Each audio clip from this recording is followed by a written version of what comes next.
जय हिंद दोस्तों, नमस्कार। स्वागत है आपका अपने स्टडी रूम पर। दोस्तों, मेरी वीडियो आपको कॉम्पिटिटिव एग्जाम जैसे bank, SSC, HSSC easily crack करने में सहायता करेगी। यह वीडियो हरियाणा के प्राचीन नाम से रिलेटेड है, जिससे रिलेटेड क्वेश्चन एचएसएससी पूछता है। दोस्तों, वीडियो के एंड में मैं आपको 1 से 2 मिनट में रिवीजन भी करवाऊंगा, जो याद करने के लिए बहुत ही जरूरी है। इसलिए यह वीडियो अंत तक आपने देखना है। इस वीडियो में जो भी आप पढ़ेंगे, इससे रिलेटेड मल्टीपल चॉइस क्वेश्चन की मैं एक और वीडियो बनाऊंगा, ताकि टॉपिक से रिलेटेड क्वेश्चन भी साथ साथ तैयार हो जाए। इसलिए आपने दोनों वीडियो जरूर देखनी है। आइए शुरुआत करते हैं। प्राचीन नाम बताने से पहले मैं थोड़ा सा आपको हरियाणा के बारे में बता देता हूँ कि जब हरियाणा बना था तो यह भारत का 17वां राज्य था। यह आपको पहले भी पता होगा। इस देखने वाली बात यह है कि संविधान संशोधन कौन सा था। संविधान संशोधन दोस्तों 18वां था। तो ये 17 और ये 18वां राज्य था 17वां और संविधान संशोधन हुआ 18वां। ये आपने याद करना है। दोस्तों, पंजाब विभाजन के लिए एक समिति बनी थी, जिसकी सिफारिश पर ही हरियाणा और पंजाब बने थे। तो उस समिति के जो अध्यक्ष थे वो थे सरदार हुकुम सिंह। सरदार हुकुम सिंह पंजाब विभाजन की समिति के अध्यक्ष थे।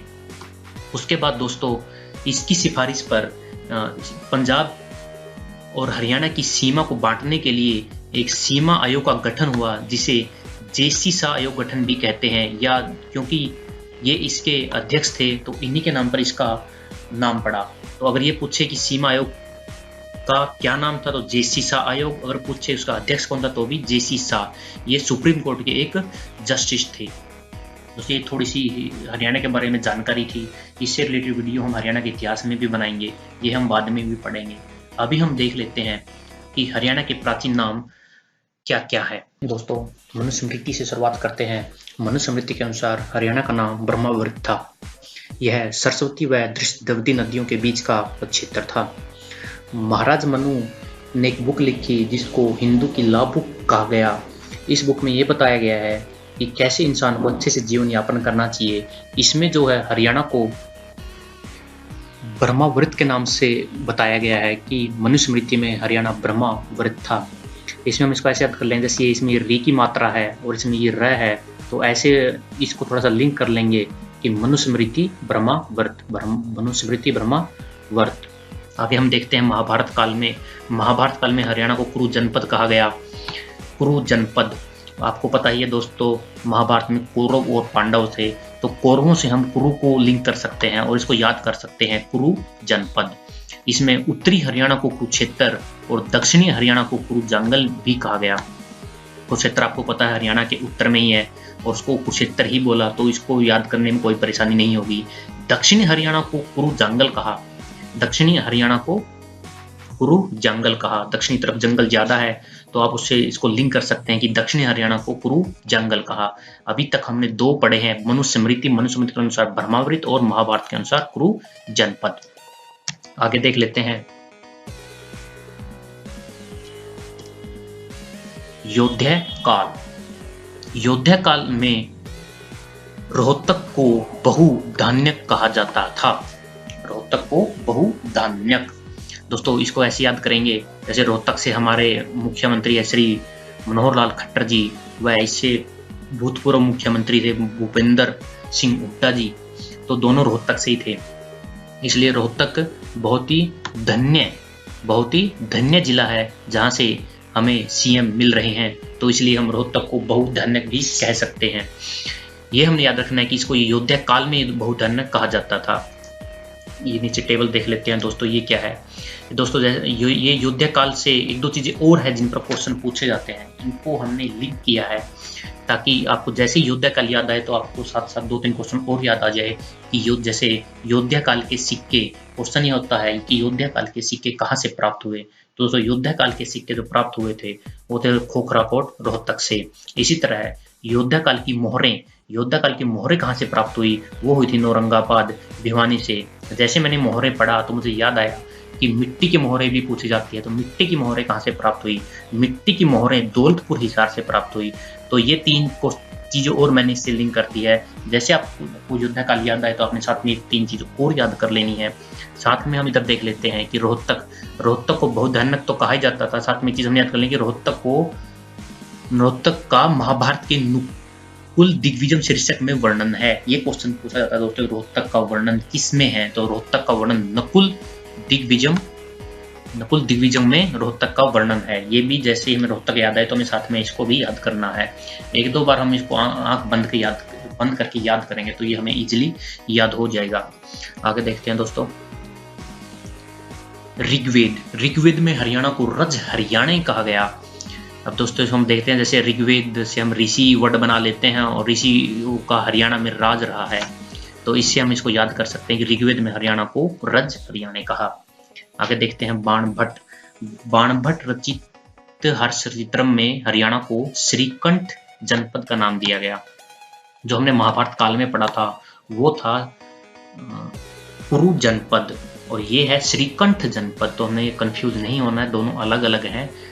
अभी हम देखते हैं कि बाणभट्ट कौन है और ये हरिश्चरित्रम क्या है। दोस्तों बाणभट्ट जो थे वो हर्षवर्धन का एक दरबारी कवि था। उन्होंने 2 रचनाएं लिखी थी, हर्षचरित्रम व कादम्बरी। हर्षचरित्रम व कादम्बरी 2 बुक लिखी गई बाणभट्ट के द्वारा। ये हमने याद करना है क्योंकि एग्जाम में पूछते हैं कि इनमें से बाणभट्ट की रचना कौन सी है या हर्षवर्धन की रचना कौन सी है। तो ये दोनों बाणभट्ट की रचना है, ये याद रखना है। हर्षवर्धन की मैं आगे बताऊंगा आपको।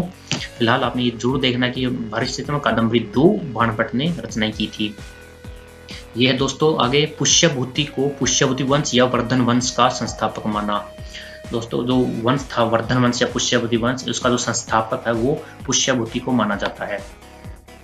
लेकिन एक क्वेश्चन और होता है कि पुष्यभूति वंश या वर्धन वंश का रियल फाउंडर कौन है, असली संस्थापक कौन है? तो उसका आंसर हमें सिर्फ दोस्तों प्रभाकर वर्धन देना है, क्योंकि प्रभाकर वर्धन के समय में ये जो राज्य था वो स्वतंत्र राज्य था, जबकि पुष्यभूति के समय में स्वतंत्र नहीं था। इसलिए ये फर्क है। आगे देखते हैं, हर्षवर्धन ने जो 3 बुकें लिखी थी वो थे प्रियदर्शिका, नागानंदा और रत्नावली। तो ये हमने याद कर लेनी है कि 3 हर्षवर्धन ने लिखी थी और 2 बाणभट्ट ने लिखी थी। क्वेश्चन ये होगा कि हर्षवर्धन ने कौन सी नहीं लिखी या हर्षवर्धन ने कौन सी लिखी, बाणभट्ट ने कौन सी लिखी या बाणभट्ट ने कौन सी नहीं लिखी। ये हमने याद रखना है कि हर्षचरित्रम जो बुक है वो हर्षवर्धन ने नहीं लिखी, वो बाणभट्ट ने लिखी है। सबसे ज्यादा कंफ्यूज करने वाली यही है। इसके बाद हम देख लेते हैं राजधानी। दोस्तों थानेश्वर जो राजधानी थी वो थी प्रभाकर वर्धन की। प्रभाकर वर्धन जो राजधानी बनाया था वो थानेश्वर को। हर्षवर्धन ने अपनी राजधानी कन्नौज को बनाया था, ये याद रखना है। क्वेश्चन आए तो हर्षवर्धन की राजधानी कौन सी थी, तो वो थी कन्नौज, क्योंकि जो हर्षवर्धन की बहन थी उनके पति की हत्या हुई थी और उसका बदला लेने के लिए जब उनके भाई गए थे तो उनके भाई की भी हत्या कर दी गई थी। बाद में हर्षवर्धन ने दोनों की हत्या का बदला लिया था और कन्नौज पे अधिकार करके कन्नौज को अपनी राजधानी बना लिया था। तो इसलिए हर्षवर्धन की राजधानी थी कन्नौज। लास्ट हम देखते हैं पुष्पदंत रचित महापुराण में नाम। पुष्पदंत रचित महापुराण में हरियाणा को हरियाणा कहा गया, ये भी आपने याद करना है। इसके बाद दोस्तों हम देखते हैं नेक्स्ट, ये है दोस्तों लास्ट में रिवीजन। इसमें हम फटाफट हम देख लेते हैं जो हमने पढ़ा है, जिससे रिलेटेड हमारी ये वीडियो है। इसमें दोस्तों हम फटाफट देख लेते हैं कि मनुस्मृति में जैसे मैंने आपको बताया था, ये इसको लिंक कर लेना। मनुस्मृति में कहा गया ब्रह्मावेद, महाभारत काल जैसे हमें कौरव याद है तो कौरव कुरु जनपद इसको कहा गया। योद्धा काल में रोहतक को बहुत भयानक कहा गया। ऋग्वेद में ऋषि का हरियाणा में राज रहा तो इसको हम रज हरियाणा बोल देंगे। बाणभट्ट ने एक बुक लिखी हरिश्चरित्रम में इसका नाम था श्रीकंठ जनपद। श्रीकंठ जनपद और कुरु जनपद दोनों अलग अलग है। महाभारत काल में कुरु जनपद और बाणभट्ट रचित हर्षचरित्रम में इसको श्रीकंठ जनपद का। और लास्ट में हरियाणा को हरियाणा किसमें कहा गया, पुष्पदंत रचित महापुराण में। धन्यवाद। अगर आपको ये वीडियो ये कंसेप्ट पसंद आया है तो प्लीज इसे सब्सक्राइब करें, लाइक व शेयर करना भी ना भूलें और अपने कमेंट जरूर लिखिए, सजेशन बताइए कि इसको हम और कैसे इम्प्रूवमेंट कर सकते हैं, तो उसको हम इम्प्रूवमेंट आगे करेंगे। लास्ट में आपको यही कहना चाहूँगा कि इससे नेक्स्ट वीडियो जो होगी वो इन्हीं टॉपिक पे मल्टीपल चॉइस क्वेश्चन की होगी, तो आपने ये वीडियो देख लिया, अब नेक्स्ट वो वीडियो जरूर देखना और उसमें क्वेश्चन को सोल्व करना। धन्यवाद। जय हिंद।